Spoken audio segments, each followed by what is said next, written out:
ang Salmo 118 verse 22. Ang bato nagisalikway sa mga magtutukod kay walay hinungdan, nahimo inoon nga labing importanteng bato.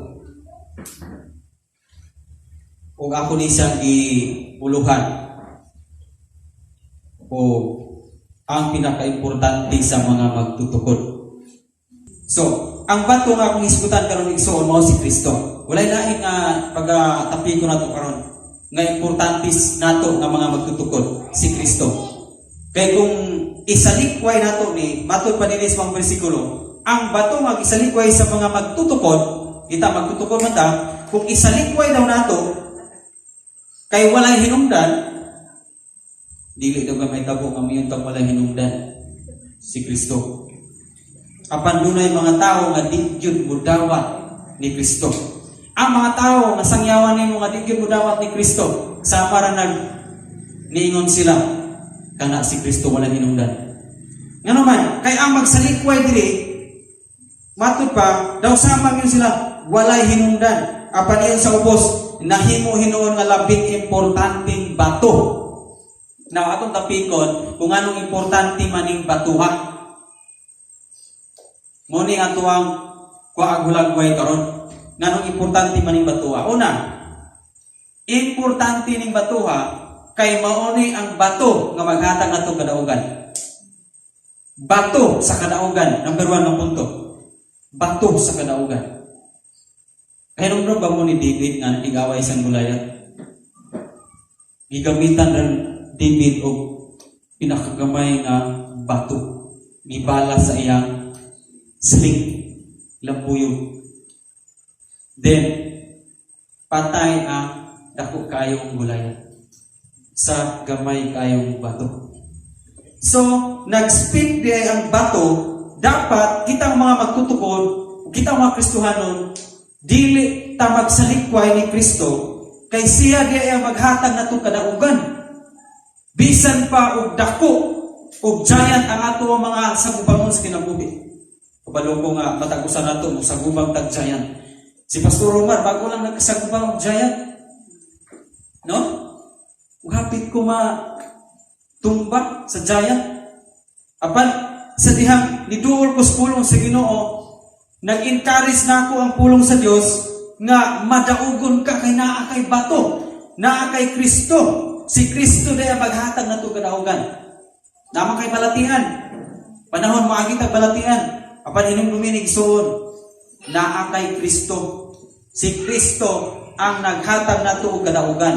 Si Kristo dito sa krus gidaog niya ang tanan. Amen. Muna nga wa kabalo kung sa giant nimo karon nagatubang. Pero ako rang i-remind sa imo ikaw ako ma-remind ini nga aduna tay bato nga mao si Kristo nga naghatag nato kadaugan. Unsa man nga giant nimo gatubang karon? Either dako kay ng problema, giant na.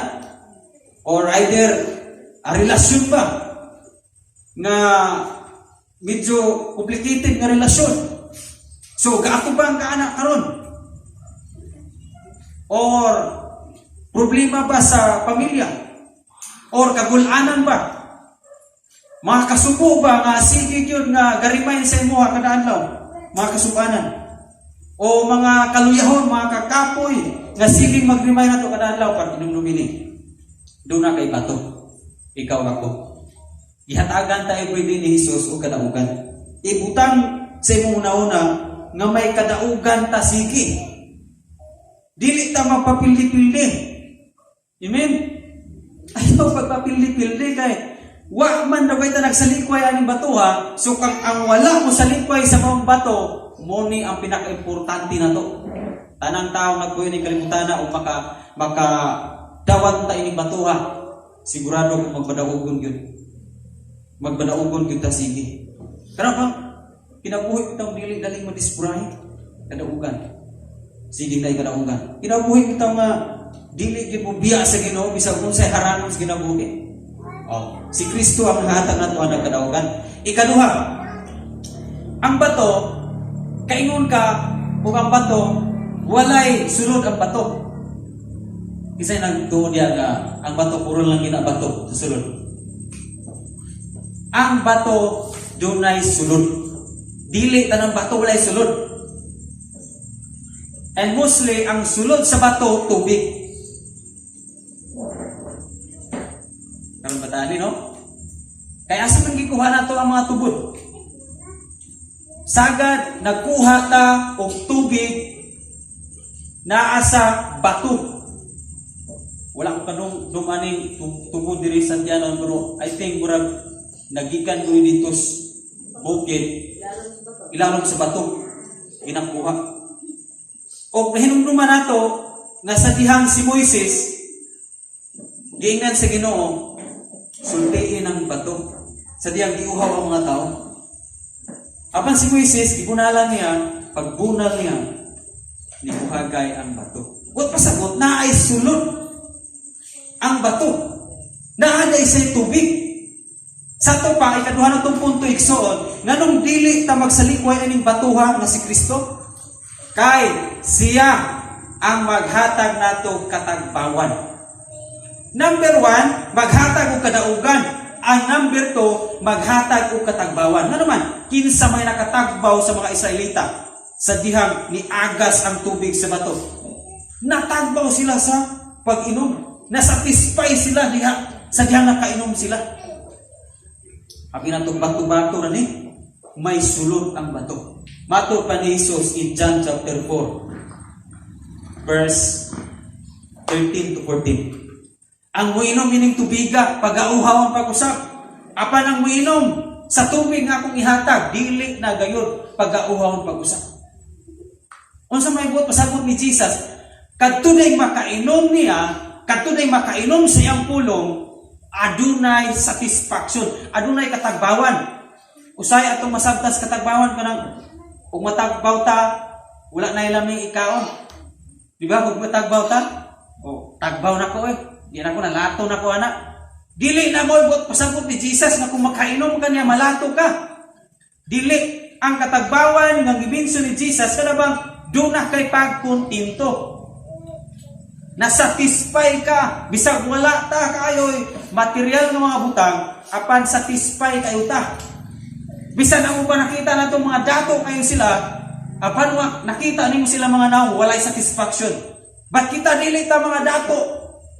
Dili ta mga dato pareho sa daghan kay kwarta daghan sa kanan apan makita sa atong mga naong ang satisfaction. Nagkalimpay gihapon tas pag-alagad. Amen. Ngano man siya may naghatag ng katagbawan. O ang makainom aning tubiga nga nas bato dili na uhawon sa kalibutan. Muna yung gibinsyon ni Jesus. Ang makainom ini dili na uhaw pag-usap.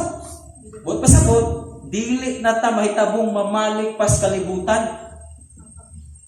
Amen?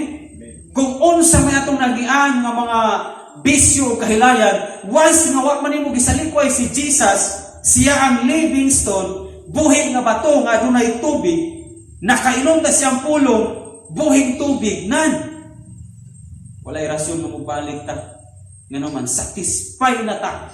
Christ is enough. No turning back. Amen. Nagatubang daros Ginoo, gitalig na nato unya. Ang likod may atuang gipakita ni Jesus. Satisfy na ta kay naa si Jesus.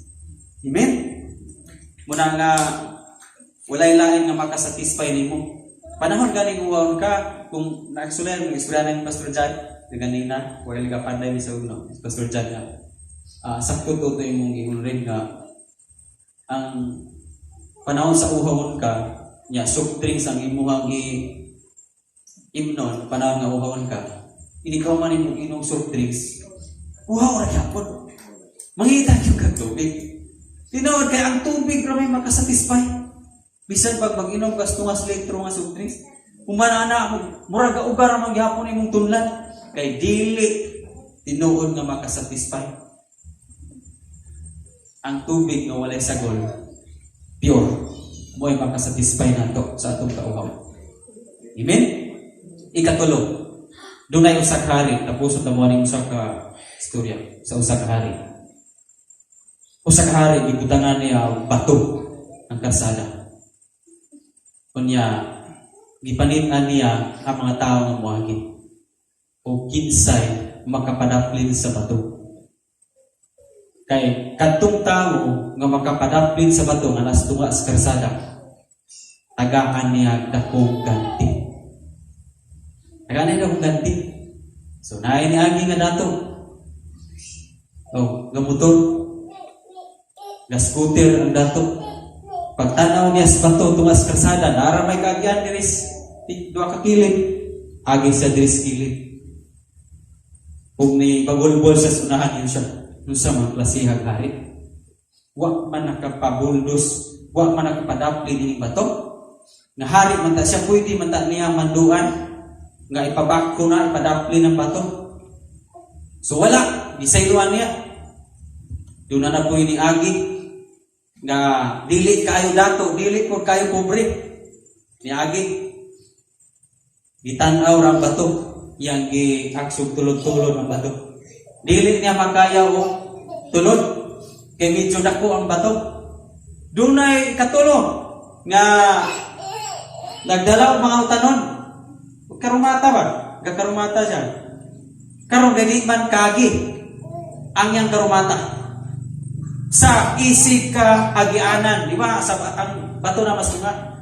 Dili maagi ang iyang karumata diris pikas, di pun maagi diris pikas. Insert, ang katong na maligyang utanon nga nagkarumata, nihunong gud siya. Nihunong gud siya. Apan dili man niya madalag tulod. Dili man niya madalag tulod ang bato. Kay doon na may gidako ng bato. So yang gihimo, gipahunong sa siya, dayon ikuha siya o bara o gunlay. O iyang kalkalan ang bato nga para madaplin ko dito. Matulod niya ba? Iya sa gibangagan ni dapit aron nga ang aksyon o inigtulod niya mo hugno dito ang bato. Apan igsoon o sa kabangag yang nahimo pag hugno na niya dito, galisod na bud siya o lain na pong bangag iyang buhaton dito bikas aron gyud madaplin ang bato. Subot pasabot duha ka bangag ang iyang muod. O sa unang bangag mabaw naligid ang bato. Kinahanglan na po sa ikalawang bangag, kinahanglan magpalalom na po siya para maana gyud ang bato. So natunga-tunga na siya, mao naglalumon sa una niyang ibaga, kahilak siya. Bali na hihilak. Wag yun makatabang ng kuhan eh. Pero nag-ampo siya sa Ginoo Lord, tagay kong kusog. Nga last na lang gining bangag. Ako yuning malubong o padapling, makaagi yuning ako ang karumata. Gahilak siya nga bangag, iso. Gahilak siya. Apa na ngayon sa kusog sa Ginoo. Sa tanto niyang binangag isuon, tanto niyang binangag, nakalkalan niya ang gold. Naa ay gold nga gibutang sa ikaduhang bangag. Nga ikaw yung malubong ang bato, ang itason sa bato ikong malubong ato, to ay gibutang sa hari nga gold. Siya nakakuha sa gold. Natulod niya bato, nakaagi ang karumata, nakagold pa siya. So unsa man diay naa sa bato? Mao ni ang bato naa dinhi ang tanang kabulahanan. Ikatulong punto, ang bato naa dinhi ang tanang kabulahanan sa tao. That's why dili pwede magsalikway ta ni Kristo. Kay naa dinhi ang tanang kabulahanan. Kabantay ka nang iyo sa Matthew chapter 5. Bulahan kamong pausanon kay maghari niyo ang Diyos. Bulahan ka mo nagsubo, kay lipayon ka mo sa Diyos. Di ba? Kabulahanan na, gold. Di ba siya malipay ato? Nga naghilak to siya, nagkalkal. Apa na ay gold. Ang ihang kagool, napulihan kong kalipay. Ang ihang pagkahago, ang iyang effort na nahimo, pagbugwal, pagpalalom, pagkalot yun, napulihan o kalipay nga naman, kaya adunay ganting itigana ang hari. Ang Dios maupod, siya ang bato nga kabulahanan nato. Kung mudig ra gyud ta, kung mukalot ra gyud ta, bisan nagkahilak-hilak ka, Ikaw ako pwede ta magkahilak-hilak sa mga problema, sa mga sitwasyon nga moabot ng kinabuhi. Pero inon ti kaigsoon, luyo ana nga mga pagbako kagulanan mabaliktad na siya kay may giandam ang atong Dios nga goal. Amen. Unsa na nga goal? Kinaiya nga wa pa nato mabatuni kayo sa itong kinabuhi. Kinaiya nga makapaubos ta. Kay kabulahan na. Sa una di ta makapaubos. Apan sa diyang sige ta og kalot sa pulong sa Dios, nakatuna nimo og nako ang pagpaubos. Sa una dili ta makapasaylo, apan sa diyang sige ta og pamati sa pulong sa Dios. Sige ta og kalot sa pulong sa Dios, nakaplaga nato ang goal nga makapasaylo na ta. Di ba na kabulahanan? Amen? Kabulahanan. Kabulahanan. Muna ayaw isalikway si Kristo. Every day sa itong kinabuhi, ayaw isalikway. Kay mo na yung ingon, siya nagisalikway sa mga tao. Mao'y pinaka-importanting bato. Nganong importante? Inumdumi ang tulungan importante. Si Kristo mo'y naghatag na itong kadaugan. Si Kristo mo'y naghatag na itong katagbawan. Si Kristo mo'y naghatag na itong kabulahanan. God bless this family.